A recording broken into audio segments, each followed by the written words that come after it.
नमस्कार मित्रांनो, स्वागत आहे तुमचं पुन्हा एकदा एका नवीन व्हिडिओमध्ये। आता आपण निघाले काठवरती, तर चला मटेरियल वगैरे सगळं आपण घेतलेले आणि चाललो आहे काठकडे। गेल्या तुम्हाला तर माहिती, पहिले आपल्याला झाडून घ्यायला लागतं। झाडून घेतलं, मस्तपैकी क्लीन केलं एकदम स्वच्छ। त्यानंतर आपली काठ घेतली, एकदम पुसून क्लीन केली। मोमोज पॅटर्न करणनगर कधी येते मोमोज खायला, लवकर या मित्रांनो, सेल व्हायला झालं आहे आमचं। चला आता बसले पुढे मी, एकदम काठ कशी वाटते बघा आपली मागं, एकदम असा क्वालिटी टेक घेतला एक।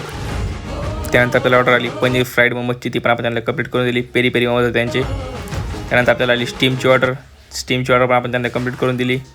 एक एक कस्टमर देते, veg steam, paneer steam, chicken steam, दनादन नुसते ऑर्डर देते बघा मी कशा।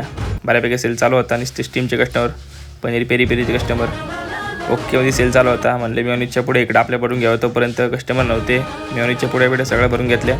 त्यानंतर आपल्याला परत ऑर्डर आली चिकन फ्राईड मोमोजची, ती पण आपण त्यांना कंप्लीट करून दिली, एकदम ओके विषय।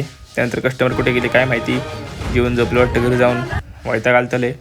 चला मित्रांनो, इथपर्यंत व्हिडिओ बघितला असेल तर लाईक करा, शेअर करा, सबस्क्राईब करा। तुम्ही काही मोमोज खाली येत नाही, नुसते ब्लॉग बघताय, ब्लॉग एडिट करायला मला वेळ भेटा नाही। चला बघू आता येते का कोण, नाही तर करू ब्लॉग एंड। चला एक कस्टमर आला आपल्या नशिबाने तेवढं, त्यांना आपण दिले त्यांचे स्टीमचे मोमोज होते। काठला लावलं लॉक, काठला केलं बाय बाय। भेटूया पुढच्या व्हिडिओमध्ये। Good night guys, bye.